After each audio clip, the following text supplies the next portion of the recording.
I want you to understand something before I tell you this story. I had accepted it. The loneliness, the silence that lives inside you when you are the last of your kind. I had folded it into my bones and carried it the way my people once carried stones across the red plains of Drennari, quietly, without complaint, because that is what we did. We endured.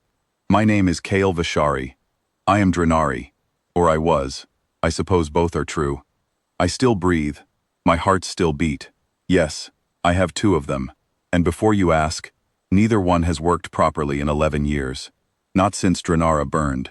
I should explain what a Deathworlder is. In the Galactic Union, every inhabited planet receives a number on something called the Habitability Index. A Category 1 world is paradise. Gentle gravity, calm weather, no predators worth mentioning. Most civilized species come from Category 2, 3, or 4 worlds. Pleasant places, safe places. The kind of worlds where evolution produces creatures with thin skin and polite dispositions. Then there are worlds like Drennari, Category 9.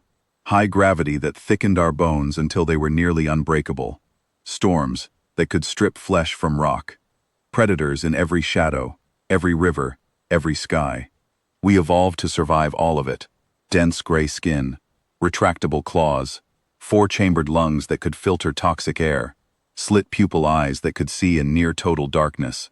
We were built by a world that spent millions of years trying to destroy us, and we refused to let it. The Galactic Union does not like Deathworlders. They do not say this openly.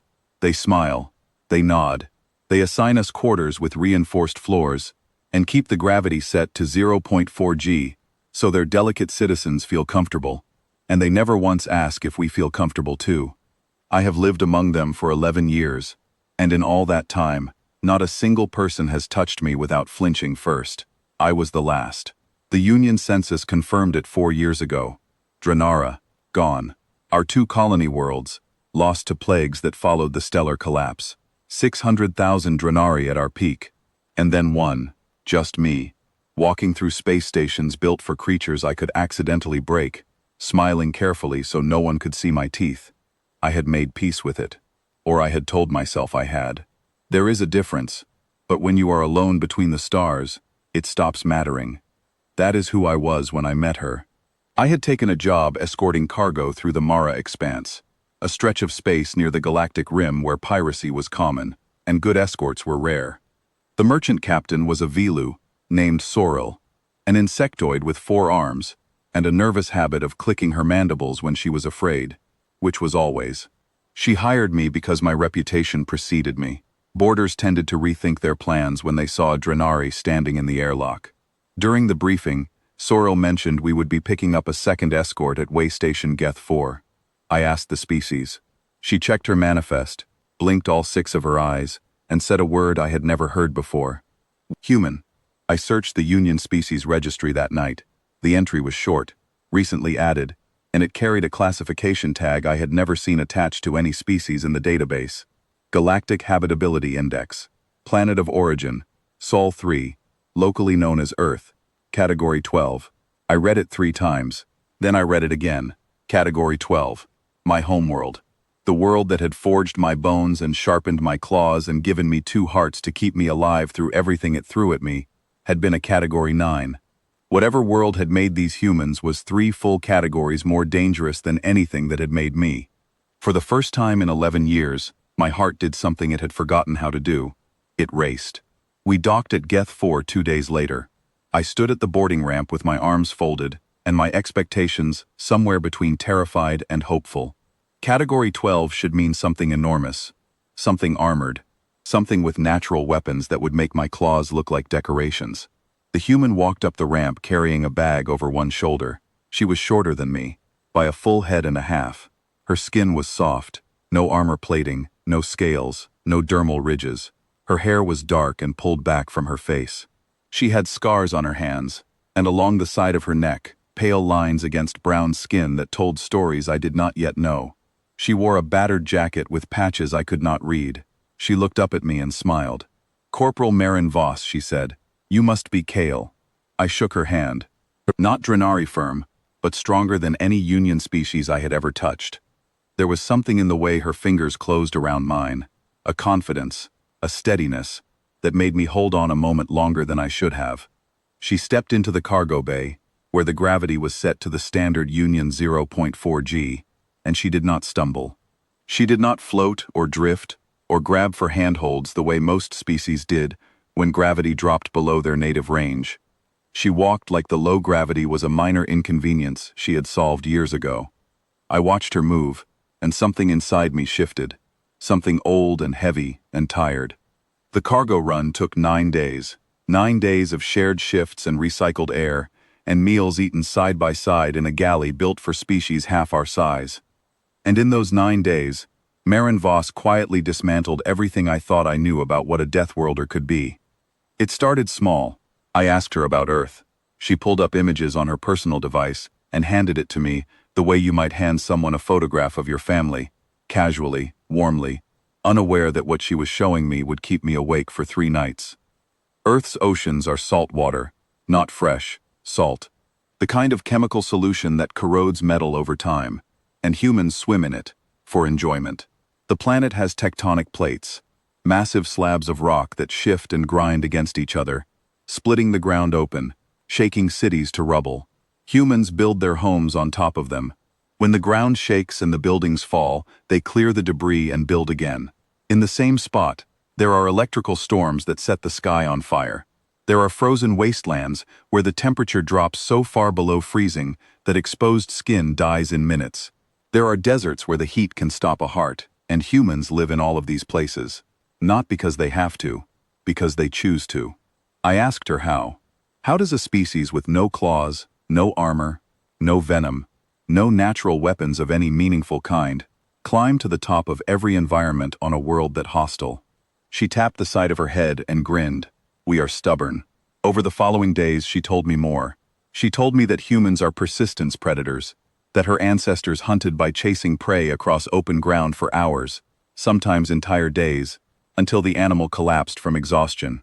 My people were ambush hunters. We hid, we struck, we overwhelmed. Humans simply followed, patiently, relentlessly, until the running thing could not run anymore. I found this deeply unsettling. She showed me an old injury on her forearm, a bone she had broken years ago. The bone had healed, and where it had healed, it had grown back stronger than before. Her body had reinforced the breakpoint with additional calcium, creating a ridge of dense bone that was harder than the original. I touched it with my fingertips. My bones did not do this. When a drennari bone broke, it healed, but it did not improve. Hers did. She told me about something called adrenaline, a chemical her body produced in moments of crisis. It suppressed pain. It increased strength. It sharpened reflexes. She described it like it was ordinary. Like every species had a built-in emergency override that turned them temporarily into something faster and stronger than they had any right to be. She told me about fever, how when a human body detected an infection, it deliberately raised its own internal temperature to burn the invader out. She described lying in bed as a child, her body cooking itself alive to destroy a virus, while her mother brought her soup and told her she would be fine by morning. I stared at her.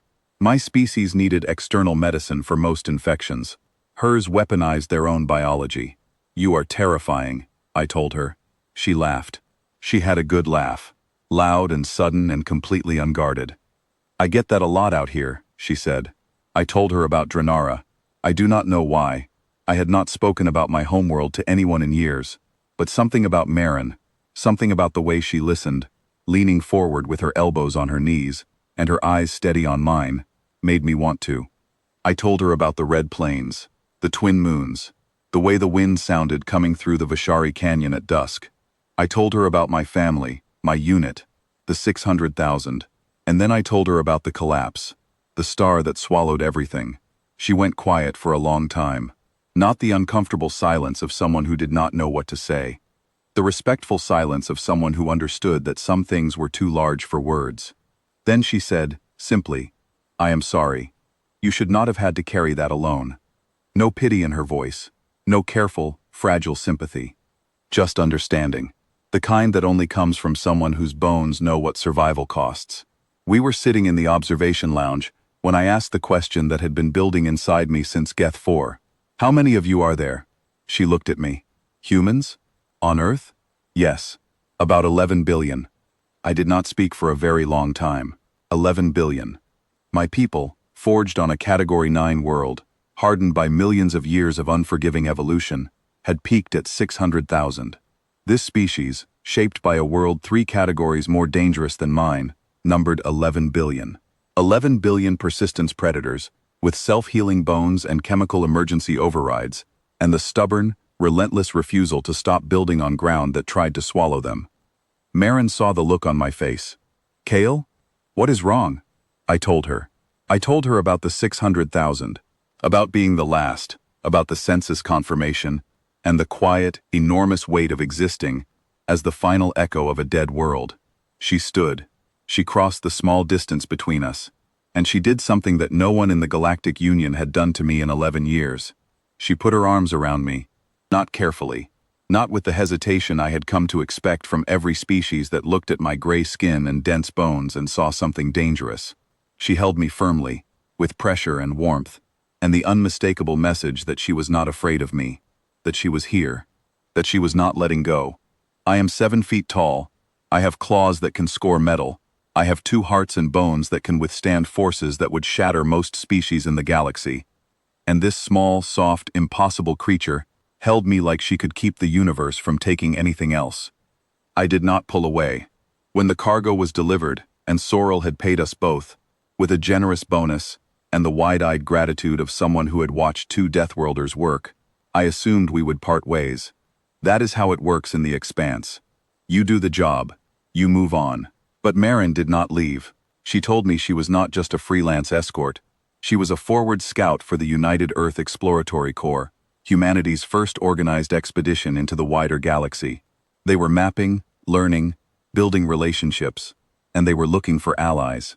Specifically, they were looking for other Deathworlders. Earth's leadership understands something the Union never figured out, she said.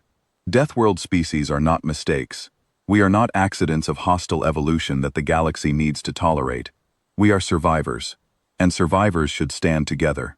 She offered me a place, not as a weapon, not as a soldier, as a consultant, someone who knew the galaxy, who had lived among Union species for over a decade, who understood what it meant to be powerful in a civilization that feared power. I hesitated. I had spent 11 years as a ghost, the last drennari, a relic walking through corridors that were never built for me. You told me you were the last Deathworlder, Marin said. You were wrong. There are 11 billion of us, and we could use someone who knows what it is like to walk through a galaxy that was not built for people like us. I said yes. The UX Endurance was not like any ship I had been on. The gravity was set to 1.0 g, full Earth standard. For the first time in 11 years, my legs felt the proper weight of walking. The air was thick, rich, humid, and the ship was loud. Humans talked and laughed and argued and played music through the corridors. It was alive in a way that Union vessels never were. A crew member bumped into me in a hallway. He did not recoil. He did not flinch. He put a hand on my shoulder, apologized, and asked if I was the new consultant. When I said yes, he grinned. Welcome aboard. Mess hall is on deck 3. Do not eat the chili unless you want to cry. I walked to the observation deck. Stars filled the viewport, endless and cold and beautiful. I placed my hand against the glass. Beside mine, Marin placed hers. 2 hands, 2 Deathworlders. 2 species that had clawed their way to sentience on worlds that should have destroyed them. For 11 years, I carried the weight of being the last of my kind. I was wrong about that. I was never the last Deathworlder. I just had not met the others yet. And the universe, I think, was not ready for what we would become together.